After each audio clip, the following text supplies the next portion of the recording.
A homeless teenager with nothing to lose dives into the chaos of a midnight car accident to save a pregnant stranger. Little does he know that she is the wife of one of the richest and most dangerous men in the country.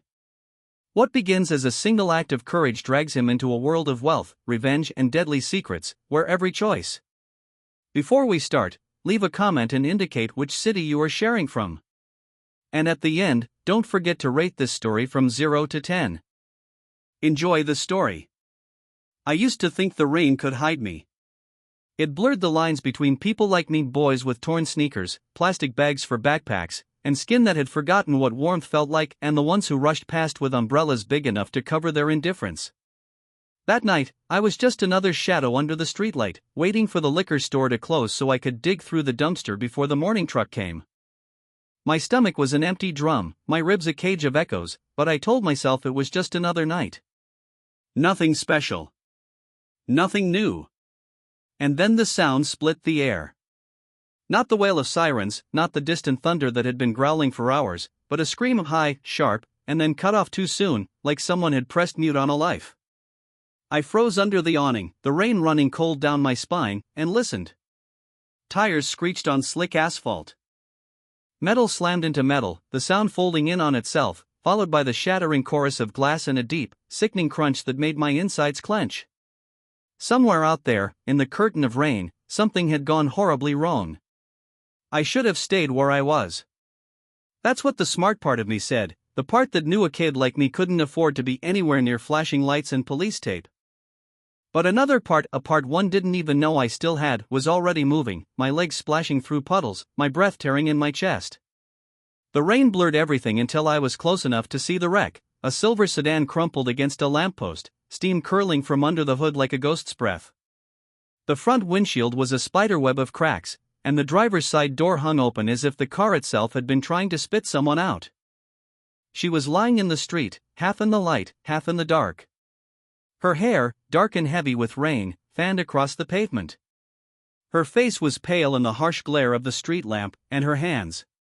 God, her hands were curled tight around her stomach, as if she was trying to hold something inside herself. I didn't notice at first, not until I was kneeling beside her, but her coat was unbuttoned just enough to show the swell of her belly. Pregnant. Very pregnant. And not moving. Hey, can you hear me? My voice cracked. I didn't even know what I expected. She was a stranger, a ghost in the rain. I should have been thinking about running, about how someone would see me crouched over her and make the wrong assumption. But all I could think was that she wasn't breathing right. Her breaths were short, shallow, like she was sipping at the air instead of drinking it. Her eyes flickered open, just for a second, unfocused. Please, she whispered, her voice so faint I almost thought I imagined it. Don't, let him, and then her eyes rolled back, and she was gone again. I didn't know who him was. I didn't know what I was supposed to do. But I knew what it felt like to be left behind in the cold, and I wasn't about to let it happen to her. My hand shook as I looked around. No one was coming. No headlights. No voices. Just rain and the distant hum of a city that didn't care. I slid my arms under her, shocked at how heavy she felt, how her head lolled against my shoulder. Every step toward the sidewalk felt like dragging my own fear with me, but I kept going until I reached the bus shelter. It wasn't much, but it was cover. I laid her down carefully, my heart pounding so hard I thought it might wake her. I pulled my hoodie off and pressed it against her side, where the dark stain of blood was spreading too fast. The rain was still falling, but it felt quieter now, like the whole world was holding its breath. I leaned close, whispering, I don't know who you are, but you're not dying here. Not tonight. My voice broke, and I hated how small it sounded. And that's when I heard it, another set of footsteps, slow, deliberate, splashing closer through the puddles. A shadow moved at the edge of the shelter, tall and still, like it was waiting for me to notice.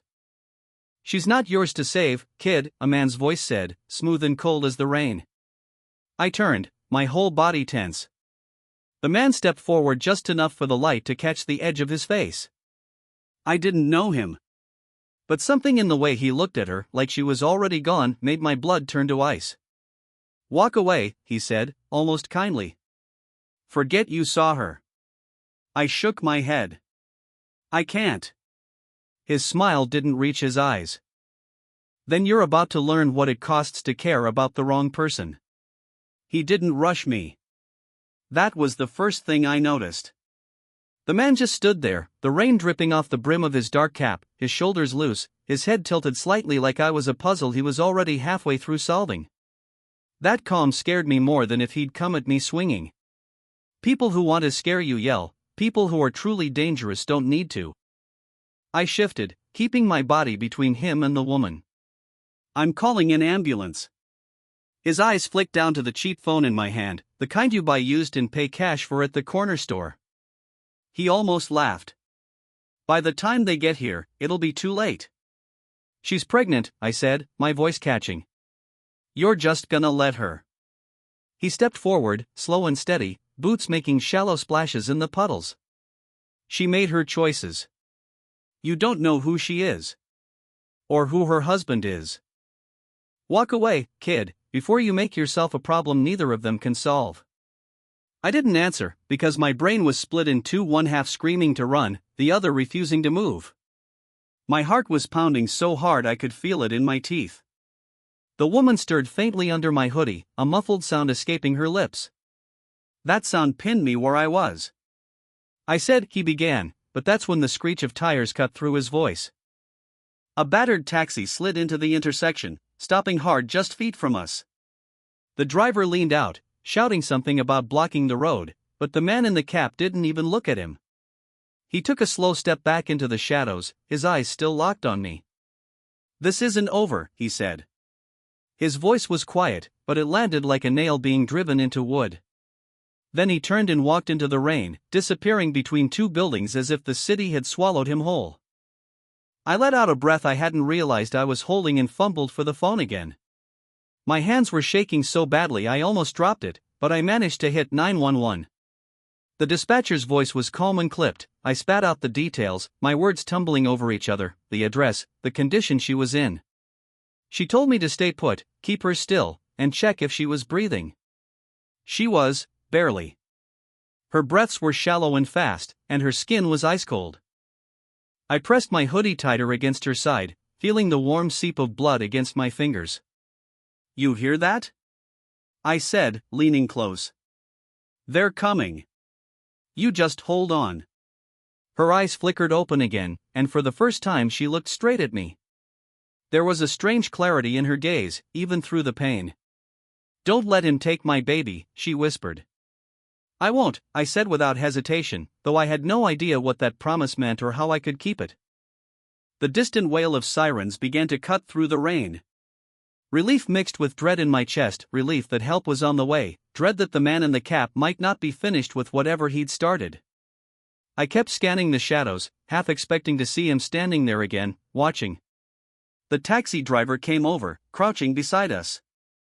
What happened? He asked, his eyes darting between her and me. Hit and run, I said. She's hurt bad. He nodded grimly and pulled a faded blanket from his trunk, draping it over her. Ambulance will be here in a minute, he said, as if saying it could make it true faster. When the red and blue lights finally cut through the rain, I felt my shoulders drop for the first time in what felt like hours. 2 EMTs jumped out, their voices firm and fast, asking questions I barely heard as they checked her vitals, started in 4, and strapped her to a gurney. One of them turned to me. You're riding with us? Before I could answer, the taxi driver spoke up. He should. He's the one who kept her alive long enough for you to get here. The EMT gave me a quick look, then nodded toward the open doors of the ambulance. I climbed in, my wet clothes making the metal bench slick beneath me. The woman lay strapped down, her eyelids fluttering, her hand twitching slightly. Without thinking, I reached out and let her fingers curl around mine. She didn't open her eyes, but her grip tightened. We pulled away from the curb, the siren screaming, the city blurring past in streaks of wet light. I glanced back once through the rain-streaked window. The intersection was empty now, but I couldn't shake the feeling that somewhere out there, the man in the cap was still watching, and that whatever I'd stepped into tonight was only just beginning. The hospital smelled like bleach and exhaustion. That smell hits you in the back of the throat, makes you think of endings more than beginnings. The EMTs wheeled her through the sliding doors, their voices calling codes and numbers I couldn't follow, and I jogged to keep up, dripping all over the polished linoleum. People in scrubs parted for the gurney like water around a rock, glancing at me but not stopping me, maybe because I still had her blood on my hands. They rolled her into a trauma bay and a wall of green and blue scrubs closed around her. The last thing I saw before the curtain snapped shut was her hand falling limply off the edge of the gurney. My fingers twitched, wanting to grab it, but a nurse stepped in my way. She was short, efficient, eyes sharp. "You family?" she asked. I froze. Family? No. I was a stranger who'd been digging for dinner in a dumpster half an hour ago. But the word no stuck in my throat. I found her. She was in a crash. The nurse's gaze flicked to my soaked clothes, my torn shoes, then back to my face. There was no judgment there, just calculation. "Sit," she said, pointing toward a plastic chair against the wall. "Don't leave. Someone will want to talk to you." I sat, my knees bouncing, my wet hoodie clinging to my back. The hallway buzzed with activity, phones ringing, carts rattling, a distant voice calling for security in another wing. My mind kept replaying the scene in the street. Her face in the rain. Her whisper.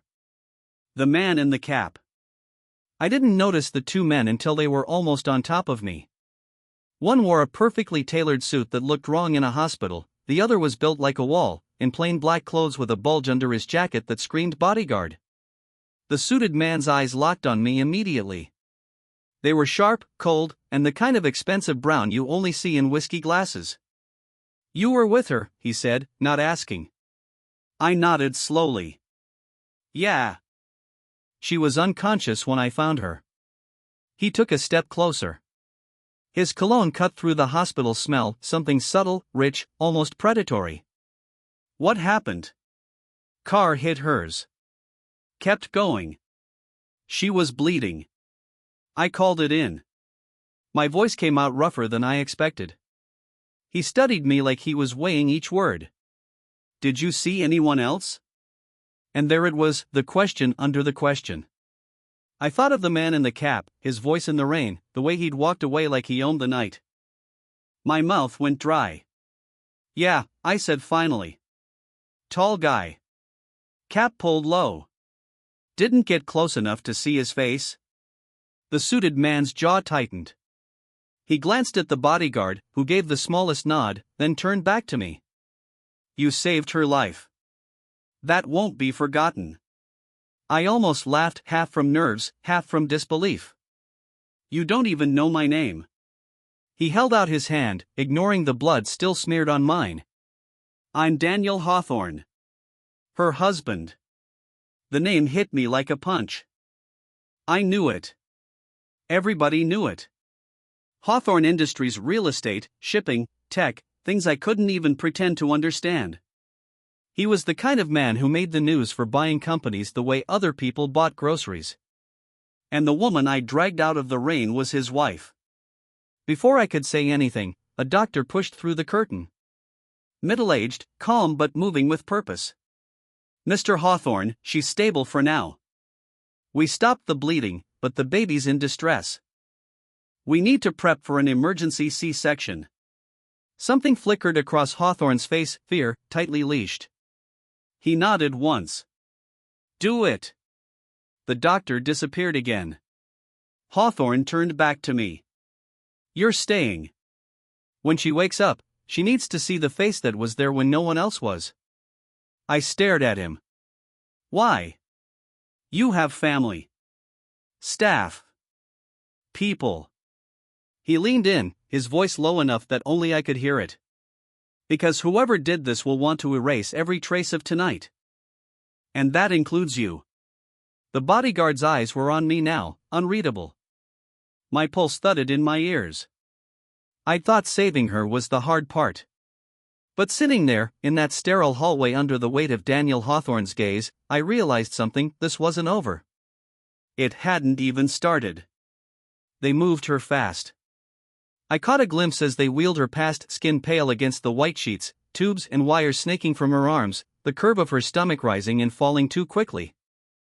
Then she was gone, swallowed by double doors marked surgery, authorized personnel only.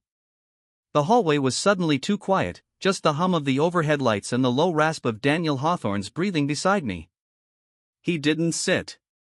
Men like him didn't fidget in plastic chairs under flickering lights, they stood, tall and still, like the world should rearrange itself to suit them. His bodyguard hovered a few feet away, scanning the hall with restless eyes.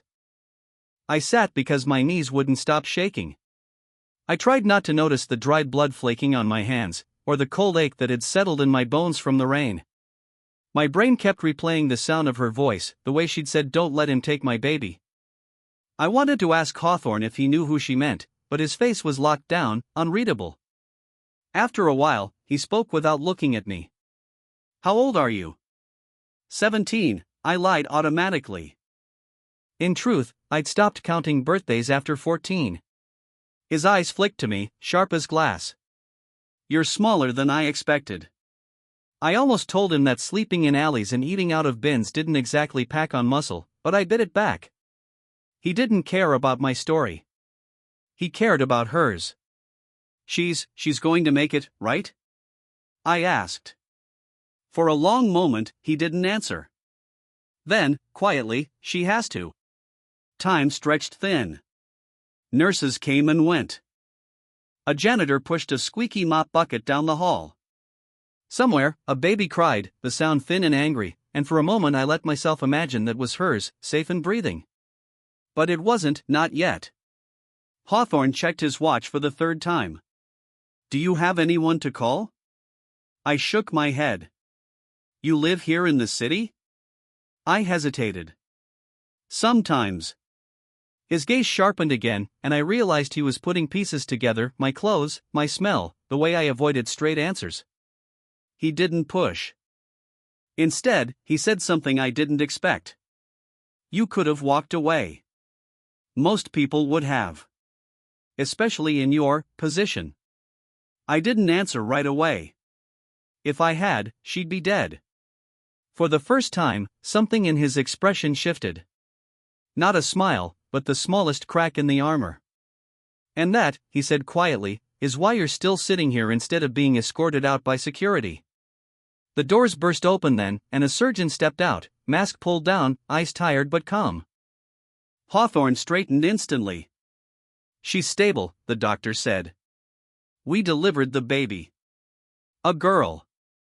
She's in the NICU breathing on her own, but we're monitoring closely. Your wife's in recovery. She'll be groggy when she wakes." Relief hit me harder than I expected.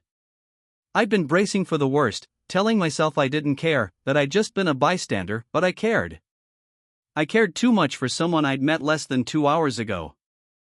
Hawthorne exhaled slowly, like he'd been holding his breath the entire time. "I want to see them both." "In a few minutes," the doctor said, then turned to me. "You should wash up. The nurses will need your statement." I stood, my legs stiff, and started toward the restroom. Hawthorne's voice stopped me. "Eli." I froze. "I never told you my name." "You didn't have to." He stepped closer, his gaze steady. "When this is over, you're coming with me." I blinked at him. "Why?" "Because you risked your life for mine," he said simply. "And I don't let people like you disappear back into the cracks." There was no space in his tone for argument. It wasn't an offer. It was a fact waiting to happen. I didn't know yet that in saying yes, I'd be trading one kind of danger for another. They let us into the NICU first. It wasn't how I pictured it, no quiet, no soft lighting, no lullabies. It was machines and wires, steady beeps, the hiss of oxygen. Rows of tiny glass cribs, each holding something impossibly small. The air felt too clean, like it had been scrubbed of anything that could hurt them. A nurse guided Hawthorne and me to the far end, where a clear plastic bassinet sat under a glowing heat lamp. Inside was a baby wrapped in a blanket printed with faded little stars. Her skin was pink, almost too pink, her fists balled tight under her chin. There was a tube taped gently to her cheek, feeding her oxygen, but her chest rose and fell on its own. "That's her," the nurse said softly, as if she needed to point out the obvious. Hawthorne stood over her, both hands resting on the edge of the crib. I'd never seen a man like him look that way, like every part of him was trying not to break. "Hello, sweetheart," he whispered, and his voice was rough in a way I hadn't heard before. I stayed a step back, afraid to get too close. The baby's eyes were closed, but her tiny mouth worked like she was trying to taste the air. And for a second, I forgot about the blood, the man in the cap, the smell of burnt rubber on wet asphalt. All I saw was her, small and stubbornly alive. The nurse glanced at me. "You can come closer, you know." I moved up beside Hawthorne. The baby's hand twitched, and instinct took over. I slipped a finger into her palm. Her fingers curled around it automatically, impossibly soft and light, but the grip was there. Solid. And something in my chest shifted, like a lock turning. "She's strong," I said without thinking. "She gets that from her mother," Hawthorne replied, his gaze still fixed on her. A few minutes later, we were led to the recovery room. The lights were low, the air warmer. She lay there, Nora, I learned later, propped slightly against the bed, her hair damp, her skin pale but no longer ghostly. Her eyes were half open when we walked in. "Daniel," she murmured, her voice hoarse. "I'm here," he said, moving to her side. He took her hand carefully, like it might break. "You're safe. The baby's safe." Her eyes flicked past him, landing on me. She studied my face like she was trying to place it in the right part of her memory. I stepped forward, awkward under her gaze. "I found you in the street. Got you out of the car before it got worse." For a moment she didn't speak. Then she said, "You stayed. I couldn't leave you there." Something unreadable passed between her and Hawthorne, like a conversation they weren't having out loud. She reached out her other hand toward me. I hesitated, then took it. Her grip was weaker than the baby's, but warmer. "Thank you," she said. "For my life." For hers. I didn't know how to answer that, so I just nodded. When the nurse came in to check her vitals, Hawthorne stepped aside and motioned me toward the door. We walked into the hallway, where the hum of hospital life carried on as if nothing had changed. "She'll be here for a few days," he said. "The baby, a little longer. In the meantime, you're staying at my house." I stared at him. "Your house? You saved my family. I take care of the people who take care of mine." His tone made it sound like this was already settled. "You need a place. Food. Clothes. Safety. I can give you that." I should have said no.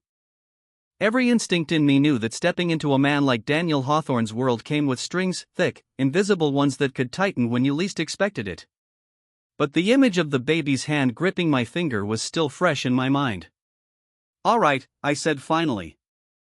Hawthorne gave a single nod, as if he'd been waiting for me to agree all along.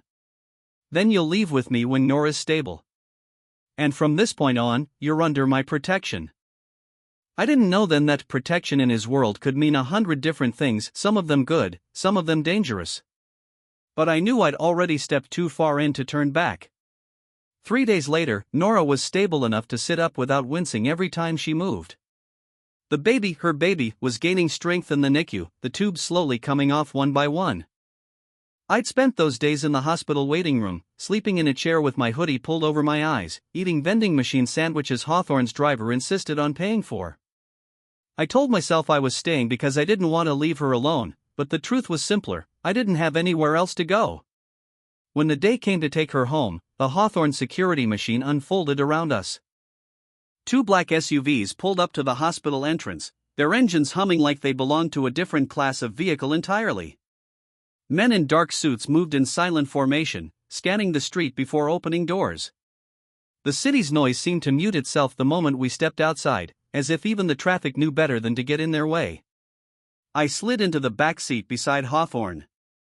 The leather was cold against my shoulders, the kind that smelled like it had been polished by people who'd never sat in it. He didn't speak for the first 10 minutes, just stared out at the blur of buildings sliding past the tinted windows. Finally, he said, there are rules in my house. I waited.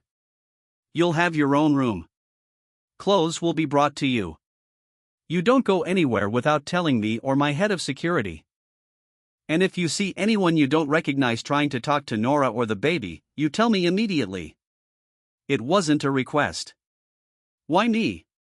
I asked. He turned his head, his gaze pinning me in place. Because you've already proven you'll stand between them and danger.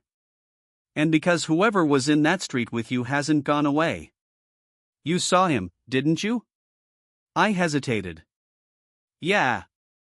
Then you understand. He's not some random vulture. He's connected to a family that's been trying to squeeze me for years. That crash wasn't an accident. The words sank into me slowly, heavier with each second. I thought of the man in the cap, the way he'd said this isn't over. I thought about how close he'd been to Nora before I'd pulled her away. The car slowed as we turned through tall wrought iron gates. The Hawthorne estate wasn't a house, it was a fortress. A wide drive line with trimmed hedges led up to a building that looked like it belonged on the cover of an architecture magazine, clean lines, glass walls, stone that caught the light even on a cloudy day. Somewhere inside, I knew, was a room waiting for me, but it didn't feel like it would ever be mine. When we stepped inside, the air smelled faintly of cedar and something expensive I couldn't name.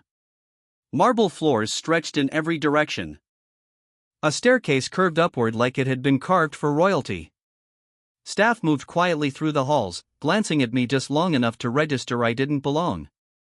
Hawthorne led me to a guest wing, where a door opened into a room bigger than any apartment I'd ever set foot in.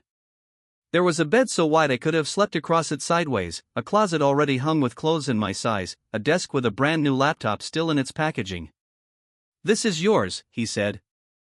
As long as you follow the rules.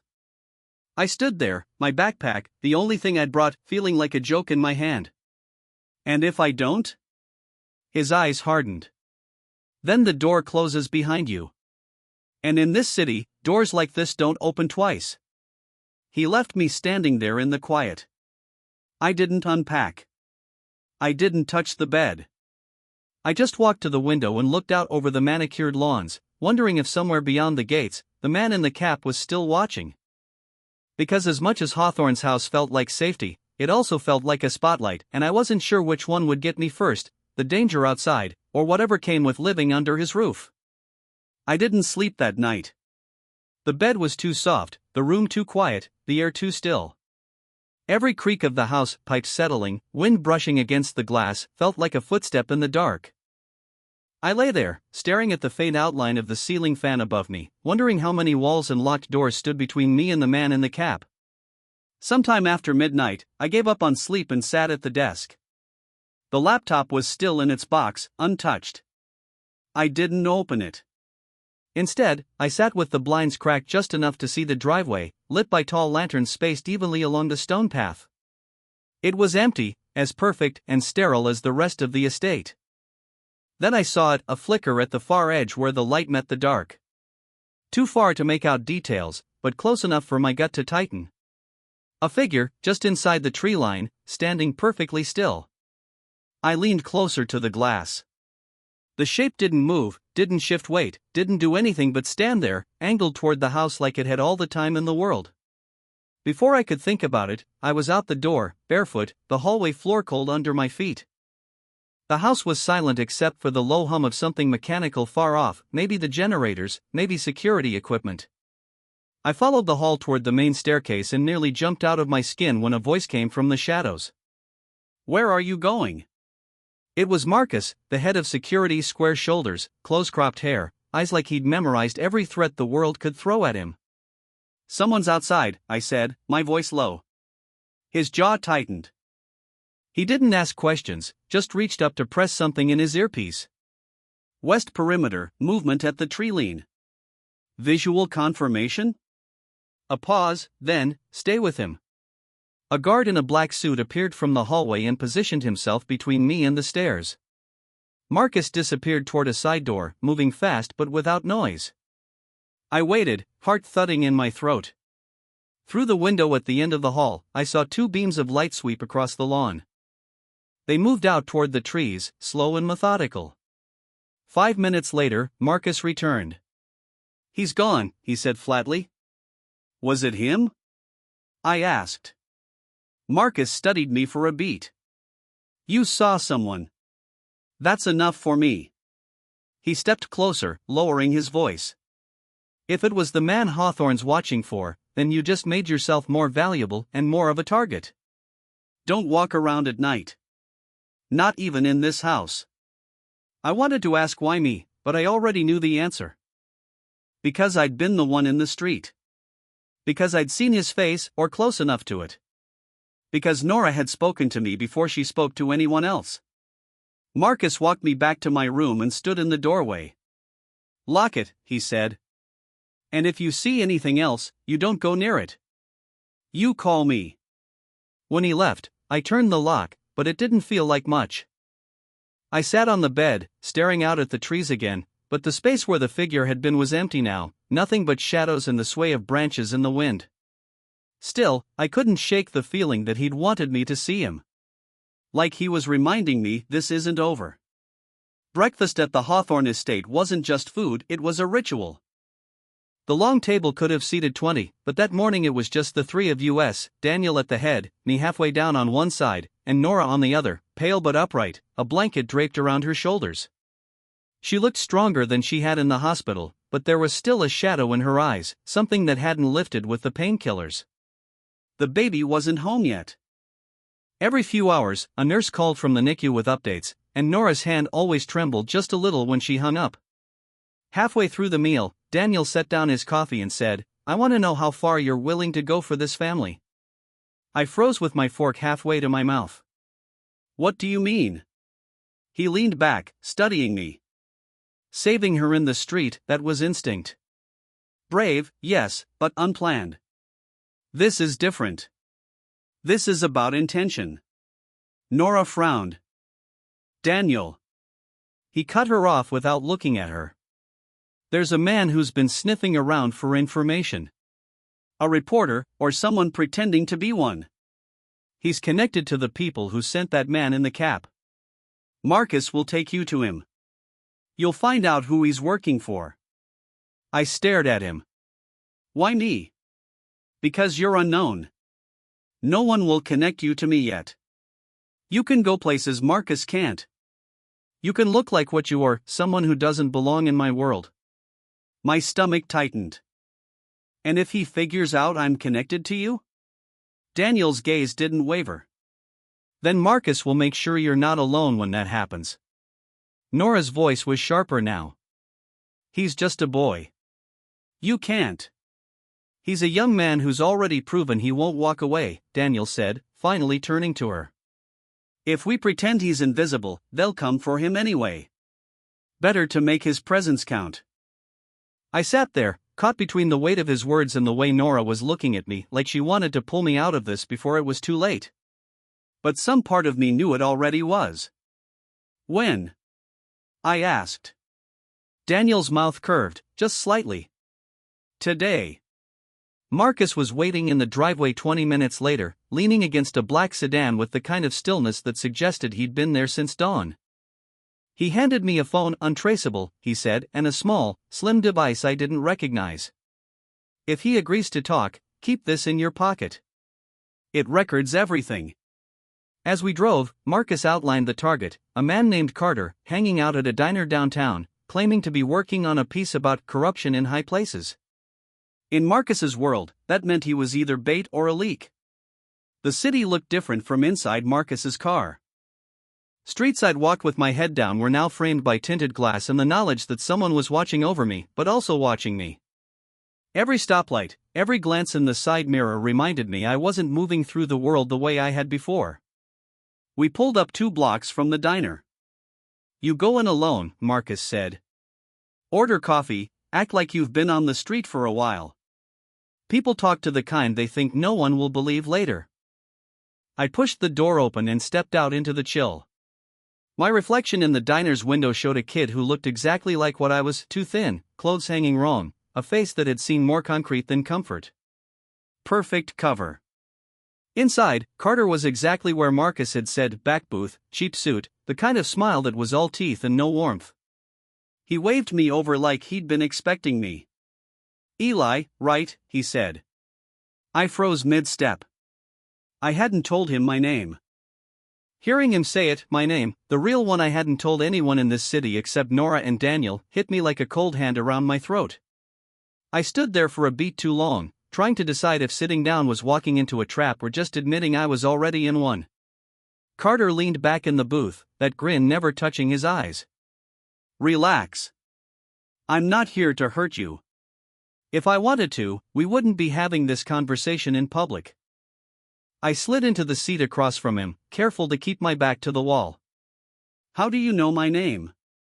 I know a lot more than that, he said, stirring his coffee slowly.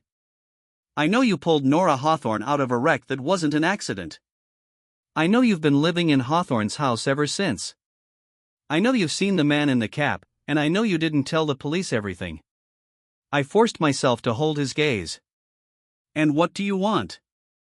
To help you, he said, with the practiced sincerity of someone who'd sold a lot of lies. You're in over your head. Hawthorne's protection only lasts as long as you're useful to him. The minute you stop being an asset, you're a liability. And liabilities disappear. I didn't answer. He leaned forward, lowering his voice. That man in the cap? He's not just some hired muscle. He's family to the people Hawthorne's been at war with for years. And here's the part Daniel hasn't told you, this isn't about money. It's about revenge. You're part of that now, whether you like it or not. The waitress came by with a pot of coffee, and Carter waited until she left to continue. I can get you out. New name, new city, no more looking over your shoulder. But you have to give me something in return, something only you can give. I felt the recorder in my pocket, small and hot against my leg. Which is? Everything Hawthorne's told you.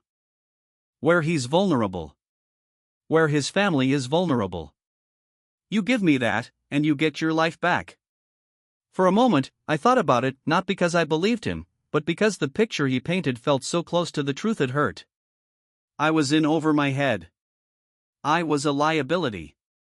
And the man in the cap was still out there. But then I thought about the baby's hand gripping my finger in the NICU, about Nora's voice when she thanked me, about the look in Daniel's eyes when the doctor had told him they'd both survived. I pushed back from the booth.